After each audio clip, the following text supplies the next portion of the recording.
الله وبركاته.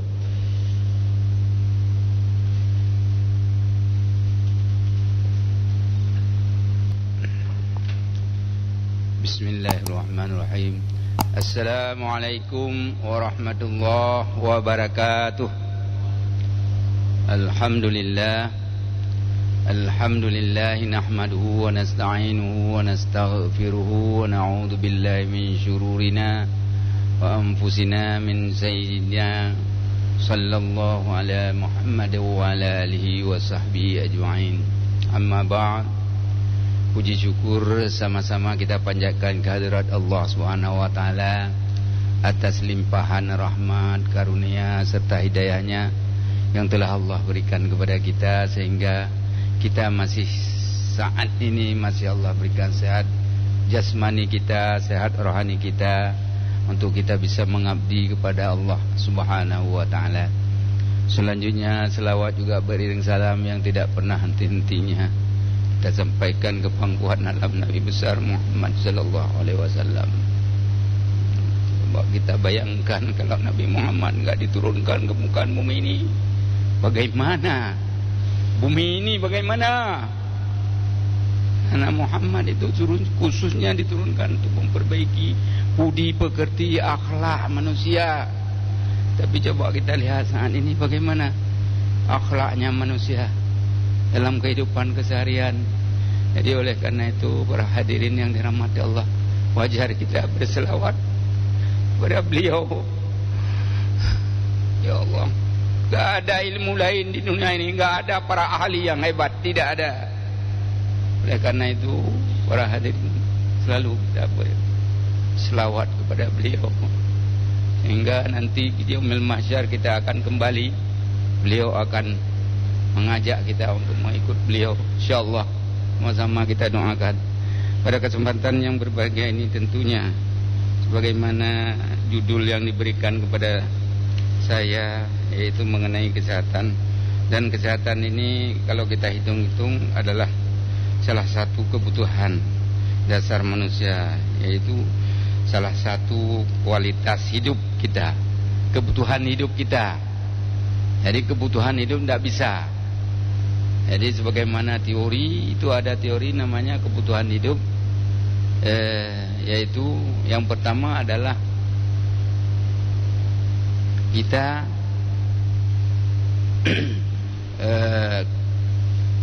udara, nafas. Coba kita bayangkan kalau nafas kita tidak ada, apa yang akan terjadi? Sesak terus nafas kita. Kemudian kebutuhan yang kedua yaitu food, makan, minum. Itu kebutuhan yang tidak bisa kita elakkan. Kalau nggak ada makan, coba aja nggak ada makan, mogok makan barang seminggu, apa yang akan terjadi? Minum, kalau cairan tubuh nggak ada, karena memang tubuh kita ini 2/3 dari tubuh kita ini cairan. Kalau kita minum cairan bagaimana? Loyo, seperti pohon tidak ada air, loyo kita. Ini kebutuhan dasar Maslow. Jadi oleh karena itu ini harus. Kemudian berikutnya kebutuhan rumah. Rumah itu juga butuh. Kalau nggak ada rumah, nggak, di mana kita tinggal, di mana kita beribadah, di mana kita tinggal, ya. Jadi oleh karena itu ini sangat penting kebutuhan dasar ini. Kemudian daripada itu tentunya kita tidak perlu susah-susah. Para hadirin yang dirahmati Allah, kalau kita lihat ada rahasia untuk menjadi percaya diri dalam kehidupan kita dunia ini.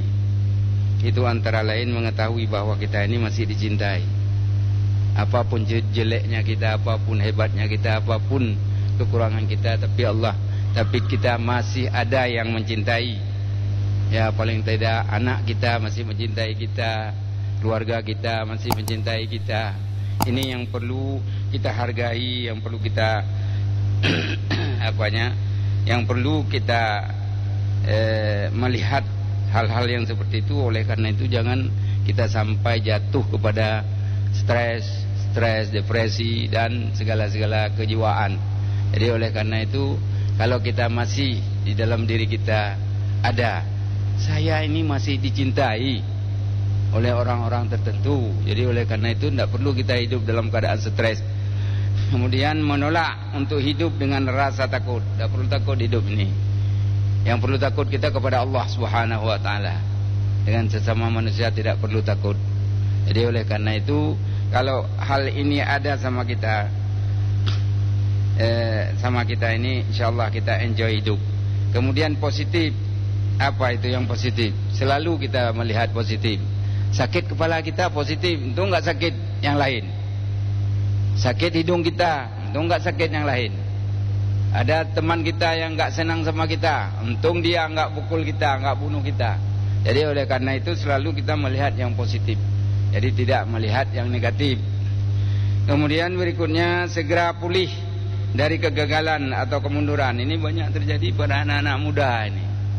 Dari kegagalan di dalam kehidupan seharian, putus cinta, lalu enggak disayang sama orang tua, lari dari rumah segala macam. Nah, ini segera pulih dari kegagalan kemunduran itu. Jadi jangan terus menerus kita bawa dalam diri kita sehingga kita akan terus saja jadi merana atau menderita terus. Kemudian menghindari membandingkan diri dengan orang lain. Tidak perlu kita membandingkan diri dengan orang lain. Karena orang lain beli mobil, kita enggak beli mobil, enggak perlu. Jadi oleh karena itu sekali lagi tidak boleh kita membandingkan diri kita dengan orang lain. Tapi apa yang Allah berikan kepada kita itu yang kita nikmati, itu yang kita syukuri. Jadi oleh karena itu kita tidak jadi beban dalam kehidupan kita. Kemudian daripada itu tentunya bertindak.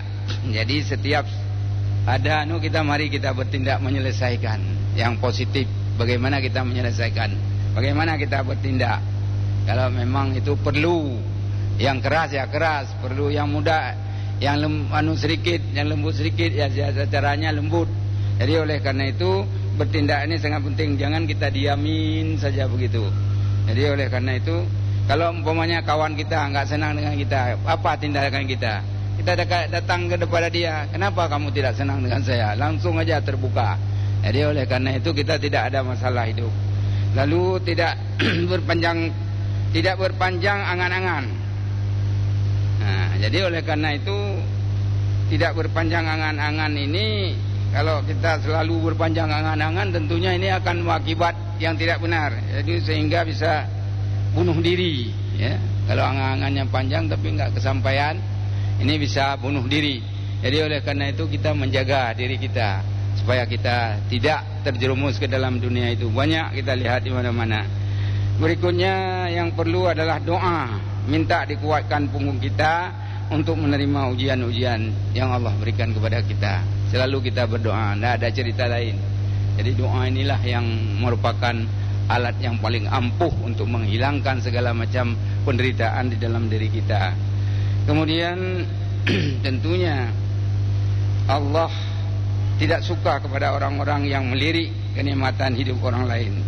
Kemudian nikmat hidup kita ini antara lain bisa kita lihat pada memahami sifat-sifat Allah.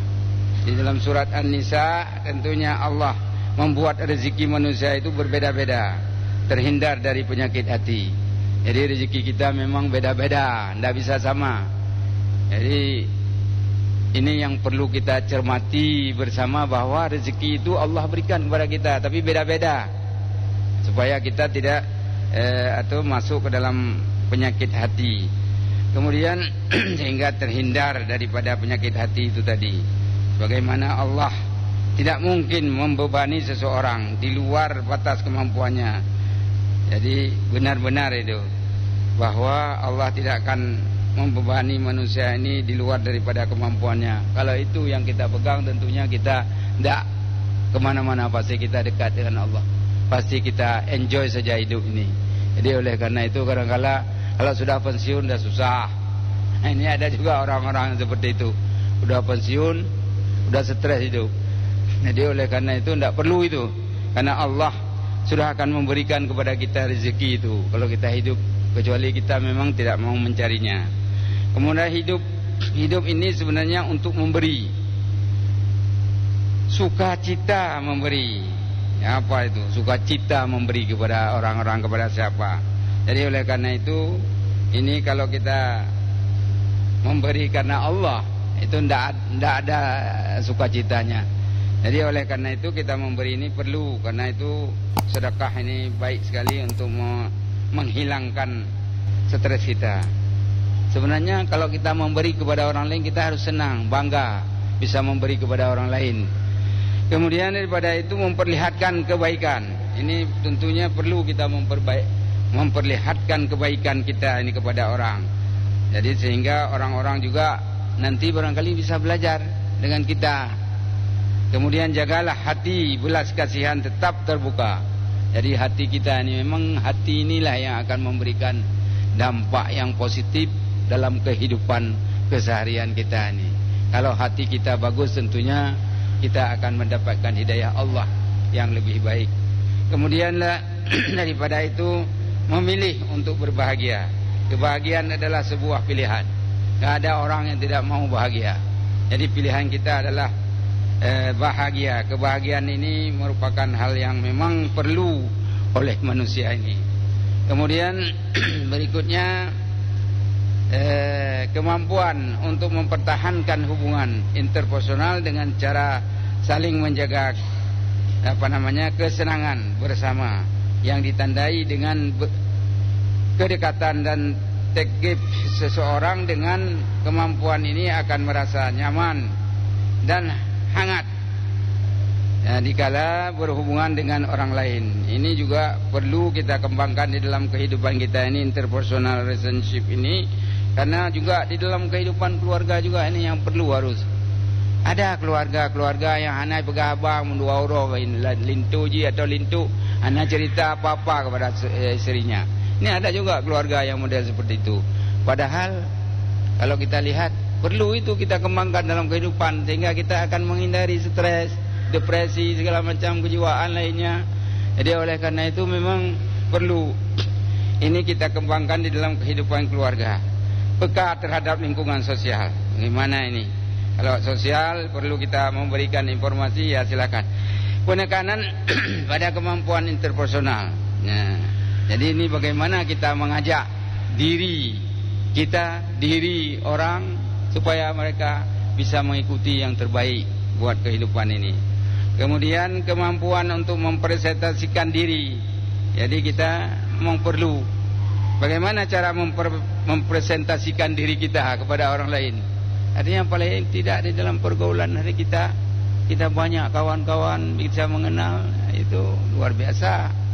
Banyak kawan kita bisa kenal dengan kita, bisa bergaul, bisa kemana-mana, oleh karena bisa enjoy, bisa minum kopi bersama. Jadi oleh karena itu ini perlu kita kembangkan.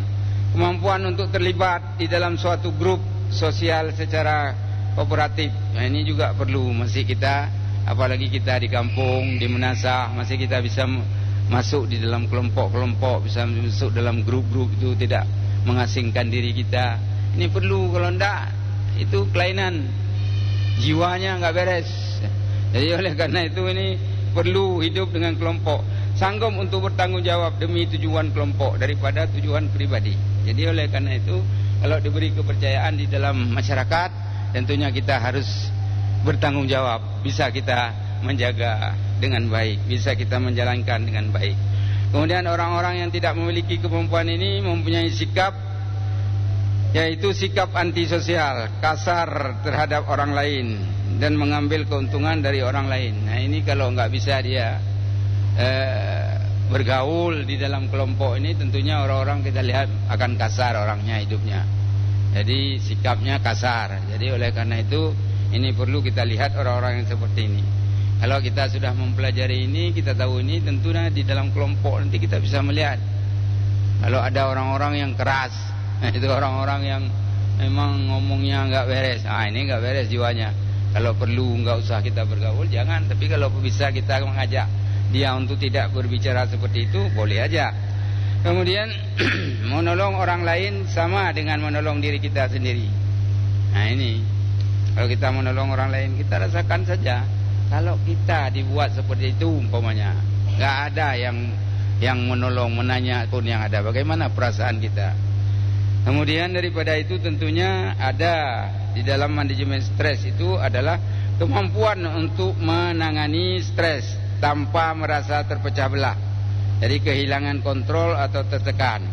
Menguasai kemampuan itu artinya seseorang bisa tidak tenang dan mengatasi tekanan-tekanan dengan tidak panik. Jadi oleh karena itu memang stres ini perlu kita mengatasi dengan baik, dengan benar, sehingga kita ini tidak lanjut, stresnya itu tidak berlanjut kepada depresi, tidak melanjut kepada kejiwaan. Jadi kadang-kala kita enggak tahu bahwa kita kelainan jiwa itu, enggak tahu. Padahal sedikit saja, marah-marah saja udah kelainan jiwa itu. Cuma enggak masuk rumah sakit jiwa. Jadi oleh karena itu enggak ada istilah marah-marah itu dalam kehidupan ini. Kenapa tidak ada? Karena kita ada yang kekurangan, ada yang kelebihan. Yang lebih beri kepada kekurangan. Tidak ada istilahnya marah-marah. Jadi kalau kita marah-marah tentunya itu ada kelainan jiwa. Seolah-olah kita lebih hebat daripada dia. Jadi oleh karena itu hal-hal yang seperti ini yang perlu kita laksanakan di dalam kehidupan, terutama adalah kehidupan keluarga. Kemudian daripada itu ada namanya kemampuan untuk menahan, menunda impuls, dorongan-dorongan maupun godaan menjadi satu tindakan. Nah ini kalau bisa coba kita untuk menahan atau menunda dorongan-dorongan yang tidak baik, yaitu kalau bisa kita tunda godaan-godaan menjadi suatu tindakan.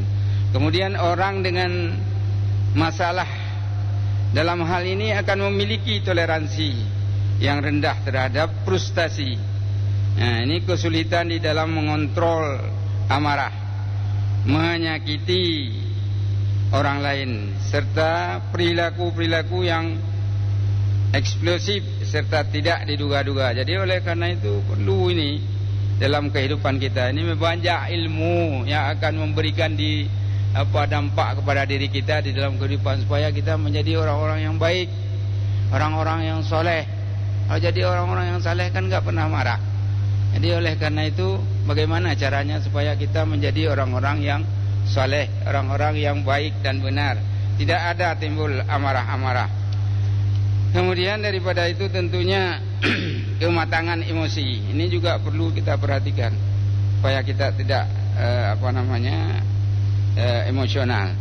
Kemampuan untuk mengenai dan membedakan perasaan-perasaan dari diri sendiri. Hal-hal yang menimbulkan perasaan tersebut antara lain peka terhadap reaksi orang lain yang melihat perilaku kita. Nah ini berbagai macam lah perilaku yang kita tampilkan dilihat sama orang. Tentunya kadang-kala orang ada ingin memperbaiki, atau kadang-kala bagus bisa diambil contoh menjadi role model bagi orang lain. Kemudian hidupkan terus minat internal Anda. Jadi bagaimana supaya kita bisa menghidupkan semangat kita, sehingga kita bisa akan bergaul terus, bisa kita akan hidup tentram, hidup nyaman, hidup enak, lalu enjoy selalu. Maka dengan demikian apapun yang kita buat, kita beribadah juga dengan Allah, karena Allah juga baik, jiwa kita baik. Karena kalau kita menyakiti orang lain, tentunya bagaimana kalau orang lain menyakiti kita tadi. Kemudian kalau kita lihat dari ciri-ciri sehat jiwa, itu yang pertama sikap positif terhadap diri sendiri. Positif, apa yang Allah berikan kepada diri saya, itulah saya sebenarnya. Jadi oleh karena itu tidak diri kita apa saya ini tidak ada berguna ini saya, tidak ada seperti itu. Tapi yang perlu kita pikirkan adalah sikap positif terhadap diri kita. Itulah saya. Tumbuh, berkembang dan aktualisasi. Jadi bagaimana tumbuh dan berkembang ini terjadinya di dalam kehidupan anak-anak kita. Bagaimana tumbuh berkembang mendapatkan aktualisasi diri, percaya diri.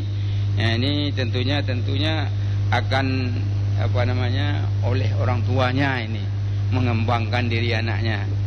Kemudian terintegrasi. Jadi semua itu tentunya terintegrasi menjadi satu. Kalau pecah-pecah tentunya anak nanti bingung, nggak tahu mau kemana.